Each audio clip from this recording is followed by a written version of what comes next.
कभी ऐसा ऐसा महसूस होता है कि दिमाग के अंदर 100 से ज्यादा टैब्स खुले हुए हैं। हाँ बिल्कुल। एक टैब में बॉस का ईमेल है, दूसरे में बच्चे की स्कूल फीस, तीसरे में घर का कोई टूटा हुआ सामान। और इन सब के पीछे एक धीमी आवाज लगातार चल रही है, कुछ भूलना मत, कुछ भूलना मत। अगर ये एहसास जाना पहचाना है तो आज की हमारी बातचीत शायद आपके दिमाग के लिए एक रीसेट बटन का काम कर सकती है। ये बहुत ही सटीक उदाहरण है। हम सब एक ऐसे दुनिया में जी रहे हैं जहाँ जानकारी और जिम्मेदारियों की बाढ़ आई हुई है। सही है।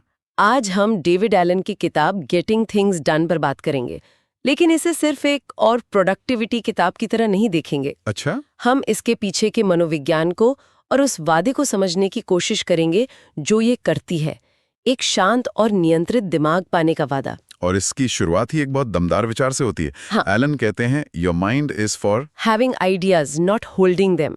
बिल्कुल हाँ, यानी आपका दिमाग विचार पैदा करने के लिए है, उन्हें पकड़ कर रखने के लिए नहीं। सुनने में ये बहुत आसान लगता है, लेकिन इसका असर बहुत गहरा है। गहरा तो है। सोचिए, आपके कंप्यूटर की रैम की तरह। अगर आप बहुत सारे प्रोग्राम्स एक साथ खोल देंगे तो कंप्यूटर धीमा हो जाएगा, हैंग होने लगेगा। सही है। हमारा दिमाग भी कुछ ऐसा ही है। जब हम उसे अनगिनत कामों, याद दिलाने वाली चीजों और अधूरी योजनाओं से भर देते हैं तो उसकी असली ताकत कम हो जाती है। मतलब सोचने की, बनाने की और समस्याओं को सुलझाने की ताकत। हाँ, हम उसे एक महंगे सुपर कंप्यूटर को सिर्फ एक साधारण नोटपैड की तरह इस्तेमाल कर रहे होते हैं। और शायद इसीलिए हम इतना थका हुआ और तनाव में महसूस करते हैं।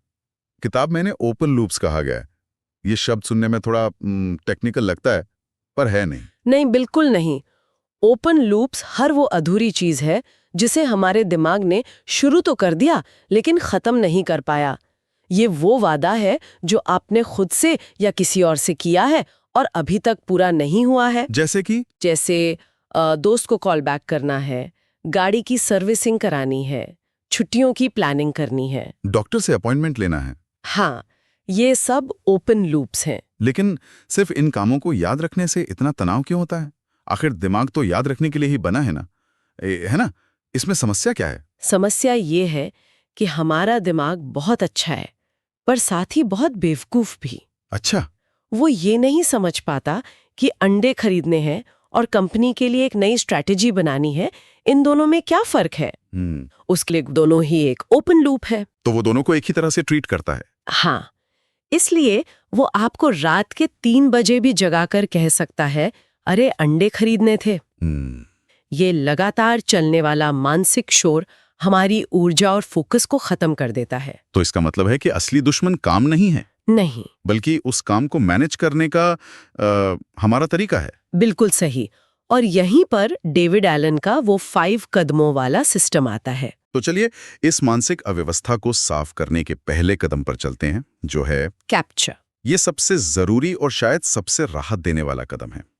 नियम सीधा है, आपके दिमाग में जो कुछ भी है, जो अधूरा है, उसे बाहर निकालिए। सब कुछ, हर छोटा बड़ा विचार, हर काम, हर चिंता, सब कुछ उसे एक भरोसेमंद बाहरी सिस्टम में डाल दीजिए। ये सुनने में तो अच्छा लगता है, लेकिन क्या इससे जिंदगी और ज्यादा जटिल नहीं हो जाएगी? अब मुझे अपने काम के साथ साथ इन लिस्ट्स को भी मैनेज करना पड़ेगा।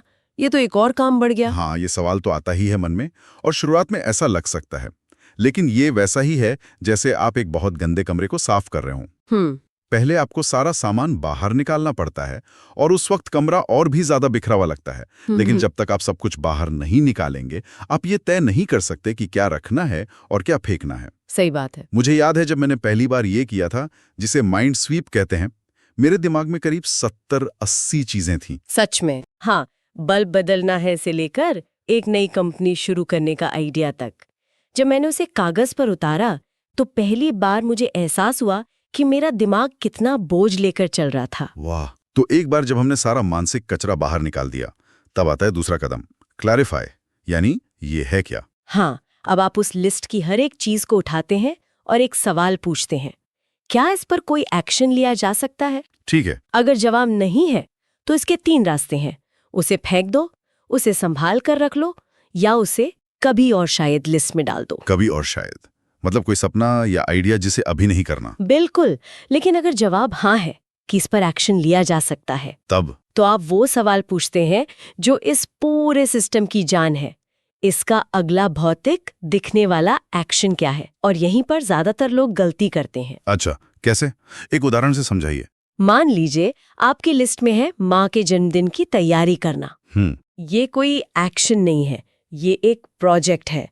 इस पे आप काम शुरू नहीं कर सकते क्योंकि ये अस्पष्ट है। सही है। कहाँ से शुरू करूं समझ नहीं आएगा। हाँ, अगला एक्शन होगा केक के डिजाइन देखने के लिए बेकरी की वेबसाइट खोलना, या मेहमानों की लिस्ट बनाने के लिए डायरी निकालना, या फिर भाई को कॉल करके पूछना कि वो क्या गिफ्ट दे रहा है। बिल्कुल, एक्शन इतना छोटा और साफ होना चाहिए कि उसे करने के लिए सोचना ना पड़े। ये तो सच में एक आहा मोमेंट है। तो आप कह रही हैं कि मैं काम इसलिए नहीं टाल रहा क्योंकि मैं आलसी हूँ, बल्कि इसलिए कि मैंने ये तय ही नहीं किया कि अगला छोटा कदम क्या है। हाँ बिल्कुल, आप इसलिए टालते हैं क्योंकि अगला कदम साफ नहीं है। ये तो सोचने का पूरा तरीका ही बदल देता है। हमारा दिमाग अस्पष्टता से नफरत करता है।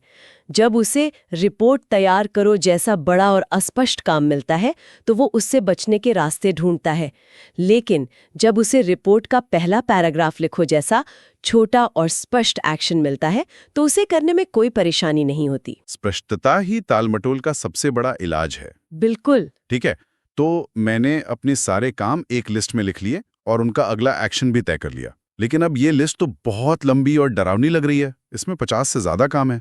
इसे देखकर ही तनाव हो रहा है। इस खिचड़ी को कैसे सुलझाएं? आपने बिल्कुल सही नब्ज पकड़ी है।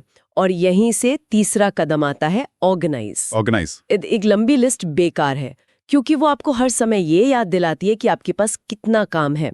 हमें इन कामों को उनके संदर्भ के हिसाब से अलग अलग सूचियों में बांटना होता है। संदर्भ, इसका क्या मतलब है? संदर्भ का मतलब है वो चीज, जगह या टूल जिसकी आपको वो काम करने के लिए जरूरत है। जैसे आप एक एट कॉल्स लिस्ट बना सकते हैं जिसमें वो सारे नाम हो जिन्हें मुझे फोन करना है। हाँ, एक एट कंप्यूटर लिस्ट उन कामों के लिए जो आप सिर्फ कंप्यूटर पर कर सकते हैं। एक एट एरेंड्स लिस्ट उन कामों के लिए जो घर से बाहर निकलकर करने हैं। एक एट होम लिस्ट घर के कामों के लिए। इसका असली फायदा क्या है? इसका असली जादू तब दिखता है जब आपके पास समय के छोटे छोटे टुकड़े होते हैं। मान लीजिए आप कैब का इंतजार कर रहे हैं और आपके पास 5 मिनट का खाली समय है। ज्यादातर लोग उस समय को सोशल मीडिया पर बर्बाद कर देते हैं। सही, लेकिन एक जीटीडी यूजर अपनी एट कॉल्स लिस्ट खोलेगा और एक जरूरी कॉल निपटा देगा। जब आप ऑफिस में अपने कंप्यूटर के सामने बैठे हैं तो आप सिर्फ एट कंप्यूटर लिस्ट देखेंगे। आपको घर के कामों की चिंता करने की जरूरत नहीं है। मतलब सही समय पर सही विकल्प। हाँ, जिससे फैसला लेना आसान हो जाता है और आप समय के छोटे छोटे टुकड़ों का भी इस्तेमाल कर पाते हैं। ये तो बहुत शक्तिशाली है। लेकिन यहाँ एक जाल भी हो सकता है। लोग बहुत ज्यादा कैटेगरीज बना लेते हैं और सिस्टम को जटिल कर देते हैं। एकदम सही। शुरुआत में बस कुछ ही रखें। At phone, at computer, at errands, at home. System को आसान रखना जरूरी है, वरना आप उसे इस्तेमाल ही नहीं करेंगे। और प्रोजेक्ट्स लिस्ट। हाँ, एक प्रोजेक्ट्स लिस्ट भी होती है जहां आप अपने सभी बड़े लक्ष्यों को ट्रैक करते हैं। बस ये पक्का करने के लिए कि हर प्रोजेक्ट का कम से कम एक अगला एक्शन आपके एक्शन लिस्ट में मौजूद है। ठीक है, ये सिस्टम सुनने में बहुत अच्छा लग रहा है एक हफ्ते के लिए। लेकिन असली सवाल यह है कि इसे बिखरने से कैसे बचाया जाए। मेरे पुराने टू डू सिस्टम हमेशा कुछ दिनों बाद डिजिटल कबाड़ खाना बन जाते हैं। और ये सवाल हमें चौथे और सबसे महत्वपूर्ण कदम पर लाता है, जिसे लोग सबसे ज्यादा नजरअंदाज करते हैं, रिफ्लेक्ट, समीक्षा करना। हाँ, डेविड एलन कहते हैं कि यह इस सिस्टम का दिल है। इसके बिना यह सिस्टम कुछ ही हफ्तों में मर जाएगा। और यहाँ पर साप्ताहिक समीक्षा की बात होती है। ये सिर्फ लिस्ट को साफ करने से ज्यादा है ना? बहुत ज्यादा। यह सिर्फ लिस्ट साफ करना नहीं है, यह अपने जीवन की दिशा तय करने का मौका है। साप्ताहिक समीक्षा एक तरह से आपके और आपके जीवन के बीच एक CEO लेवल की मीटिंग है। अच्छा। इस 1 घंटे में आप अपने सिस्टम को फिर से ताज़ा और भरोसेमंद बनाते हैं। आप अपने इनबॉक्स खाली करते हैं, अपनी लिस्ट्स को देखते हैं, पूरे हो चुके कामों को हटाते हैं। और सबसे जरूरी, आप अपने प्रोजेक्ट्स और कभी और शायद लिस्ट्स पे नजर डालते हैं। हाँ बिल्कुल। इसी समय आप खुद से पूछते हैं, क्या मैं सही प्रोजेक्ट्स पर काम कर रहा हूँ? क्या मेरे लक्ष्य बदल गए हैं? क्या कोई ऐसा प्रोजेक्ट है जिसे आप छोड़ देना चाहिए? तो ये सिर्फ मेंटेनेंस नहीं है, ये एक स्ट्रैटेजिक मीटिंग है। बिल्कुल, यही वो प्रक्रिया है जो आपके दिमाग को ये भरोसा दिलाती है कि इस सिस्टम में सब कुछ है, मुझे कुछ भी याद रखने की जरूरत नहीं है। और जब दिमाग भरोसा करना सीख जाता है, तभी वो सच में शांत होता है। जब ये भरोसा बन जाता है, तब हम 5वें और आखिरी कदम पर आते हैं, एंगेज, यानी अब बस काम करो। जी, क्योंकि अब सब कुछ आसान है। अब आपको ये सोचने में ऊर्जा बर्बाद नहीं करनी कि मुझे क्या करना चाहिए। आपके पास एक साफ, व्यवस्थित और भरोसेमंद मेन्यू है। और ये फैसला 3 चीजों पर आधारित होता है। आपका संदर्भ, यानी आप कहाँ हैं, आपके पास समय कितना है और आपकी ऊर्जा का स्तर क्या है। एकदम। अगर आप ऑफिस में हैं, आपके पास 2 घंटे हैं और ऊर्जा भी ऊंची है, तो आप अपनी एट कंप्यूटर लिस्ट से कोई बड़ा और मुश्किल काम उठा सकते हैं। और अगर आप थक गए हैं, घर पर हैं और सिर्फ 10 मिनट हैं, तो आप एट होम लिस्ट से कोई छोटा मोटा काम निपटा सकते हैं, जैसे बल्ब बदलना। कोई अपराध बोध नहीं, कोई ज्यादा सोचना नहीं। आप हमेशा ये जानते हैं कि आप जो कर रहे हैं वो उस वक्त करने के लिए सबसे सही चीज है। इस पूरी बातचीत में एक विचार बार बार सामने आ रहा है, जो इस किताब का शायद सबसे खूबसूरत कॉन्सेप्ट है, माइंड लाइक वाटर। पानी जैसा दिमाग। हाँ, ये इस पूरे सिस्टम का लक्ष्य है, उसका सार है। माइंड लाइक वाटर का मतलब है कि आपका दिमाग पानी की सतह की तरह शांत और स्पष्ट होना चाहिए। जब आप शांत पानी में एक पत्थर फेंकते हैं तो पानी उतनी ही प्रतिक्रिया देता है जितनी जरूरत है। लहरें बनती हैं, लेकिन जैसे ही पत्थर डूब जाता है, पानी वापस शांत हो जाता है। वो घंटों तक उस पत्थर के बारे में तनाव में नहीं रहता। बिल्कुल। मतलब हमारा दिमाग भी ऐसा ही होना चाहिए। जब कोई ईमेल आए, कोई काम आए, तो उस पर उचित प्रतिक्रिया दो, उसे कैप्चर करो, क्लैरिफाई करो, ऑर्गेनाइज करो और फिर दिमाग को वापस शांत हो जाने दो। जी। ज्यादा भावुक हुए बिना, ज्यादा तनाव लिए बिना, ये आपको हर स्थिति में शांति से और सही तरीके से प्रतिक्रिया देने की क्षमता देता है। आप स्थितियों पर ओवर रिएक्ट या अंडर रिएक्ट नहीं करते। आप उचित रूप से रिएक्ट करते हैं। हाँ। यही तनाव मुक्त उत्पादकता का शिखर है। तो कुल मिलाकर, अगर जिंदगी में बहुत उथल-पुथल महसूस हो रही है, तो शायद समस्या काम की मात्रा नहीं है। नहीं। शायद समस्या ये है कि हमने अपने दिमाग को एक वेयरहाउस बना दिया है, जबकि उसे क्रिएटिव स्टूडियो होना चाहिए था। ये एक बहुत शक्तिशाली विचार है। अक्सर हम बाहरी दुनिया को बदलने की कोशिश करते हैं, अपने काम को कम करने की कोशिश करते हैं, जबकि असली बदलाव हमारे अंदर, हमारे काम को संभालने के तरीके में होना है। तो हमारे श्रोताओं के लिए एक छोटा सा प्रयोग हो सकता है। क्या? आज ही 15 मिनट का समय निकालकर दिमाग में चल रही हर अधूरी बात को, हर चिंता को एक कागज पर या ऐप में लिख डालें। बस ये काम करने से जो हल्कापन महसूस होगा, वही इस सिस्टम की ताकत का पहला एहसास है। बिल्कुल, क्योंकि जब दिमाग हल्का होता है, तभी जिंदगी सहज और स्मूथ चलती है। यही गेटिंग थिंग्स डन का असली सार है। ये आपको रोबोट बनाने के लिए नहीं है। नहीं, ये आपको एक शांत, फोकस्ड और वर्तमान में जीने वाला इंसान बनाने के लिए है, जो काम भी पूरा करता है और जीवन का आनंद भी लेता है। तो आज की हमारी चर्चा के मुख्य बिंदु यही थे।